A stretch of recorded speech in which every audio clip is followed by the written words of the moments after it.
He ordered the death of his own son, he condemned his own wife. He led the Roman Empire through years of internal conflict. So why do we still call him the Great? Because to lay the foundation of the Byzantine Empire, Constantine first had to become the most skillful strategist in Roman history. The year is 306 OD. The Roman emperor has just passed away in the misty north of Britain. His son and heir, Constantine, is hundreds of miles away, practically a guest under watch in another ruler's court.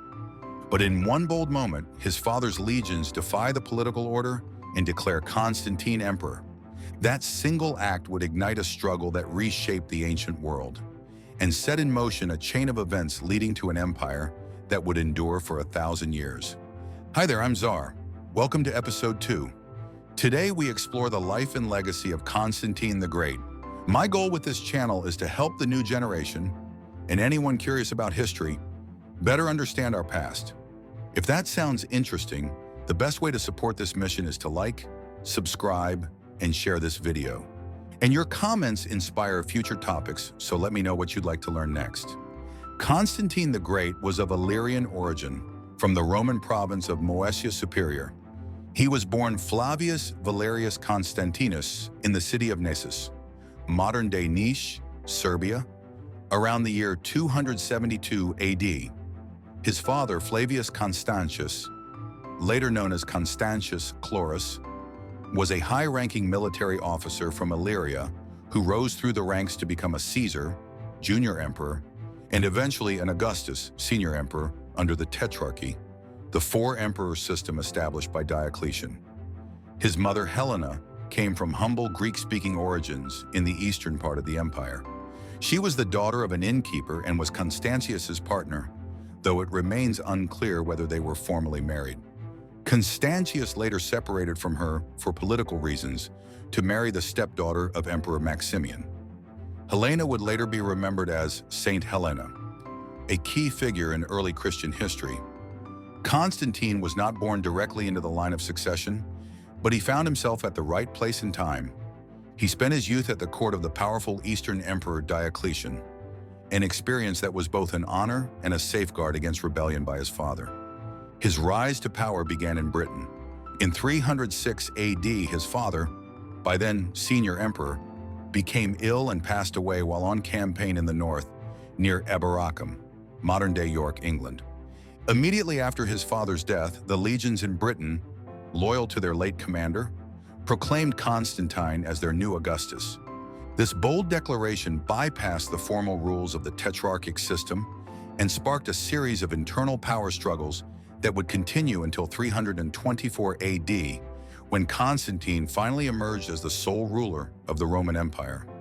Constantine the Great had two known partners, Minervina and Fausta, and a total of 6 children. Minervina. She was Constantine's first companion, likely in an informal union during his early military career. Around 307 AD, Constantine ended the relationship to pursue a politically strategic marriage. Fausta, his second and official wife, whom he married in 307 AD. She was the daughter of Emperor Maximian, and their union greatly strengthened Constantine's political position. Fausta remained a prominent empress for 2 decades, until 326 AD, when she met an untimely end under circumstances that historians still debate. Constantine had 1 son with Minervina and 5 children with Fausta. Crispus, his eldest son, a talented commander who achieved major military victories. However, his life was cut short in 326 AD, likely due to political tensions within the imperial court. His daughters Constantina and Helena the Younger were key figures in dynastic politics, marrying influential leaders to secure alliances and maintain the family's influence across the empire. Constantine's education was both formal and practical, a blend of intellectual learning and first-hand experience in the political and military heart of Rome. He grew up in the imperial court of Emperor Diocletian in Nicomedia, modern-day Izmit, Turkey, the effective capital of the Eastern Roman Empire. Sent there as a youth, Constantine was both a pupil and a political figure, learning strategy, governance, and diplomacy from the empire's most powerful leaders. Constantine's earliest education was focused on military service. He didn't just study theory, he gained practical experience by serving as a senior officer on the staff of both Emperor Diocletian and his successor Galerius. He took part in several campaigns along the Danube frontier against the Sarmatians and in the east against the Persians. These experiences gave him first-hand knowledge of leadership, logistics, and strategic planning. By living and working in Diocletian's imperial court, Constantine had an inside view of how the Roman government truly functioned. He observed Diocletian, one of Rome's most effective administrators, as he transformed the empire through the creation of the Tetrarchy, a system dividing rule among 4 emperors. Here Constantine learned how diplomacy, taxation, law, and governance were managed on an imperial scale. As a member of the court, Constantine also received formal training in Latin rhetoric, the art of persuasive speaking and writing, an essential skill for any Roman statesman. He spoke Greek fluently and was exposed to leading thinkers and philosophers of his time. Among them was the Christian scholar Lactantius, who was present at the court in Nicomedia. It's believed this was Constantine's first meaningful introduction to Christian thought and philosophy. This rare combination of military, political, and intellectual training made Constantine exceptionally well prepared for leadership and for the power struggles that would eventually make him the sole ruler of the Roman Empire. The most debated event in Constantine's personal life took place in 326 AD, the deaths of his eldest son Crispus and his wife Fausta. The details remain uncertain, as the official records were deliberately kept private. According to later accounts, court intrigue and false accusations may have played a role, leading to a tragic misunderstanding within the imperial family. Some historians suggest that Constantine acted on misinformation and later discovered the truth, resulting in further turmoil. Whatever the exact cause, these events deeply affected him and became one of the most discussed aspects of his reign. Later writers, especially pagan historians such as Zosimus, claimed that Constantine's later conversion to Christianity was connected to remorse over these family tragedies. However, most modern scholars view such claims as speculation or political bias rather than fact. One of the most direct threats to Constantine's life came from his own father-in-law, Maximian, the retired emperor. After being forced to step down, Maximian attempted to return to power. While Constantine was stationed on the Rhine frontier, Maximian spread rumors that Constantine had died and took control of the imperial treasury at Arles, declaring himself emperor again. When Constantine learned of the rebellion, he quickly marched south with his forces. Maximian retreated to Massilia, modern-day Marseille, where he was eventually captured. Shortly afterward, another plot emerged, reportedly involving an attempt on Constantine's life within the palace itself. Historical accounts describe that the plan was discovered before it could succeed, and Maximian was held responsible for the conspiracy. Facing undeniable evidence of his actions, he ended his life soon after. Constantine's next major rival was his brother-in-law Maxentius, Maximian's son, who ruled Italy and Rome. While no assassination plots against Constantine were directly recorded, their rivalry was marked by intense propaganda. In the lead-up to their famous clash at the Battle of the Milvian Bridge in 312 AD, Constantine presented the conflict as a moral struggle, a divine mission to liberate Rome from corruption and tyranny. He portrayed Maxentius as a ruler who had fallen into decadence and superstition, contrasting his own leadership as one guided by divine purpose. Finally, Constantine faced his last great challenge, his co-emperor in the east, Licinius. Though they maintained an uneasy alliance for over a decade, tensions grew over political and religious differences. Licinius eventually restricted Christian worship in his territories, violating their shared Edict of Milan, which had granted religious tolerance across the empire. Constantine viewed this as both a political provocation and a moral challenge. Their disagreements escalated into open conflict, culminating in Constantine's decisive victory in 324 AD, a moment that made him the undisputed ruler of a unified Roman Empire. Constantine's reign marked not only the reunification of the Roman world, but also the strengthening and careful expansion of its borders. Reunification of the empire. His greatest achievement was the internal consolidation of Roman territory.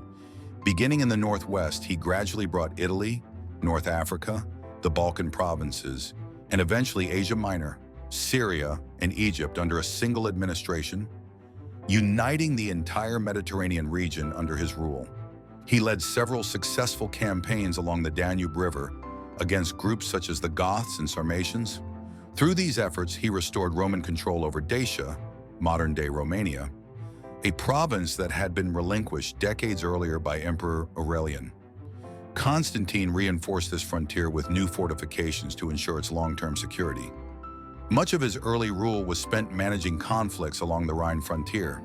He successfully subdued Germanic groups like the Franks and Alemanni, securing stability for Gaul for many years.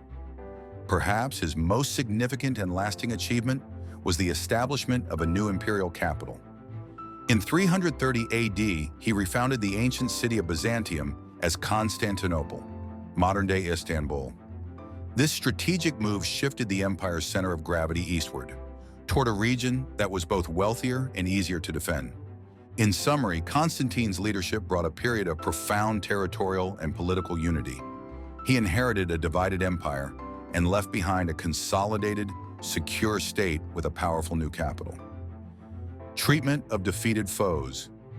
In his early career, Constantine was known for his uncompromising stance toward his opponents. After his victories over the Franks and Alemanni, he staged grand public celebrations to display Rome's renewed strength and his triumph as a military leader. Elimination of rivals.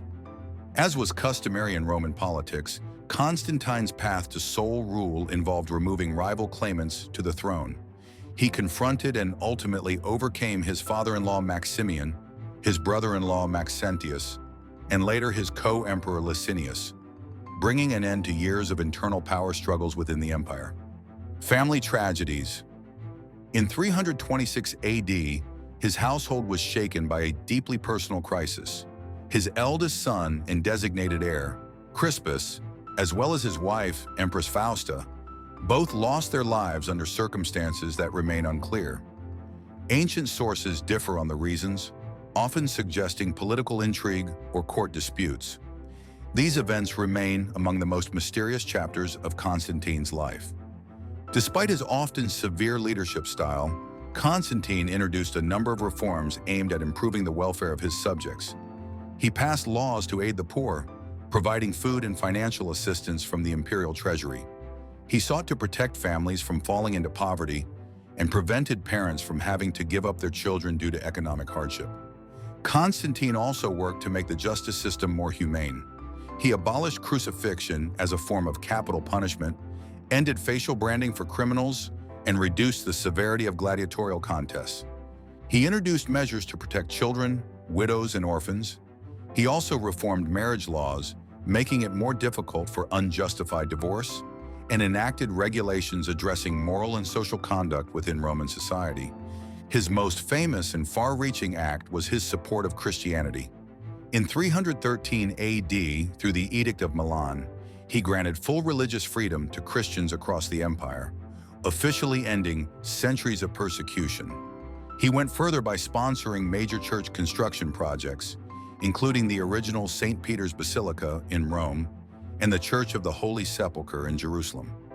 Ultimately, Constantine was a leader of contrasts, both a formidable ruler who secured Rome's borders and a visionary reformer who shaped the foundations of Christian Europe.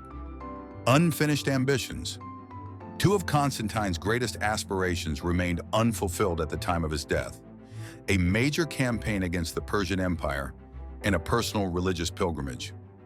After unifying the Roman world, his final ambition was to lead a grand expedition into the Sasanian Persian realm, an undertaking he saw as the culmination of his military career. In 337 AD, as preparations were underway and his army was ready to march eastward, Constantine fell gravely ill. He passed away before the campaign began, leaving this last chapter of his life unwritten. Sensing his time was near, he received baptism on his deathbed near Nicomedia. Although he had long planned to be baptized in the River Jordan, fate chose otherwise. His passing in 337 AD was followed by a turbulent succession period. Rather than a peaceful transition, internal rivalries among his heirs led to political unrest and civil strife. Constantine gave the world a new faith and a unified empire. He is remembered as the Great, a leader whose legacy reshaped both Rome and the course of world history. That concludes episode 2 of our series on the Byzantine Empire. If you learned something new today, don't forget to like, subscribe, and ring the bell so you won't miss our next episode. Thanks for watching.